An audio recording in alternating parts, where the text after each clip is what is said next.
پر یہ کلام اترے گا۔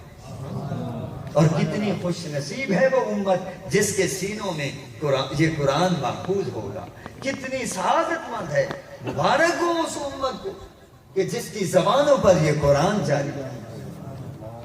ذرا غور کریں، کتنی بڑی شان ہے۔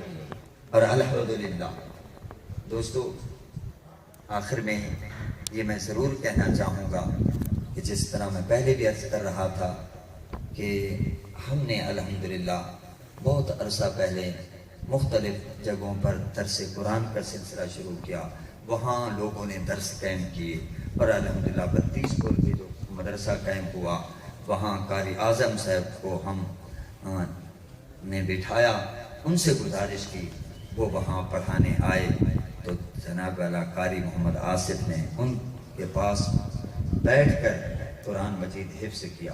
ماشاءاللہ یہ میں سمجھتا ہوں اللہ تعالیٰ نے ہماری محنت قبول کی ہے، اور اوروں کو یاد ہو نہ ہو، ڈاکٹر صاحب کو یا اور کچھ مقتدیوں کو علم ہوگا کہ اب تو ہمارے پاس گاڑی ہے، اس وقت کوئی گاڑی نہیں تھی، تو موٹر سائیکل پر ڈاکٹر اپنا ملک غلام مصطفیٰ میڈیکل سٹور والے، ڈاکٹر نہیں ہیں، ملک غلام مصطفیٰ صاحب وہ سردی میں آتے تھے، دسمبر کی سردی، اور مجھے لے جاتے۔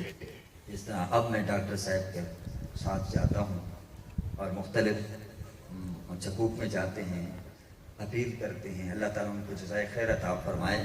تو دوستو، میں جب دیکھتا ہوں تو بہت سارے قاری آگے پڑھا رہے ہیں، تو قاری آصف صاحب پڑھ کر آئے، اور آج اس مدرسے کی کارگزاری یہ ہے کہ کتنے بچوں نے اس دفعہ قرآن سنایا ہے اور کتنے بچوں نے سنا ہے۔ ماشاءاللہ مدینہ مسجد میں بھی قاری حبیب صاحب نے قرآن سنایا، اور الحمدللہ یہ لاہور کی مسجد ہے، وہاں مجاہد صاحب اور محسن میاں نے قرآن سنایا، اور ماشاءاللہ ملک مجور صاحب کی مسجد میں ارسلان شاہ صاحب ماشاءاللہ انہوں نے قرآن سنایا، اور دوسروں نے سنا، اور اسی طرح فیصل بھائی، عبدالرحمان، بہت سارے ساتھی ماشاءاللہ، اور ادھر چک 19 ایم آر ہے، اس طرف کافی ساتھی ماشاءاللہ گئے ہیں، اور کندھی والے پہ بھی ماشاءاللہ سنا رہے ہیں، اور اسی طرح مریام کی بات، بہت سے ماشاءاللہ یہ آپ کے مدرسے کی کارگزاری ہے۔ مدرسۃ البنات میں بھی الحمدللہ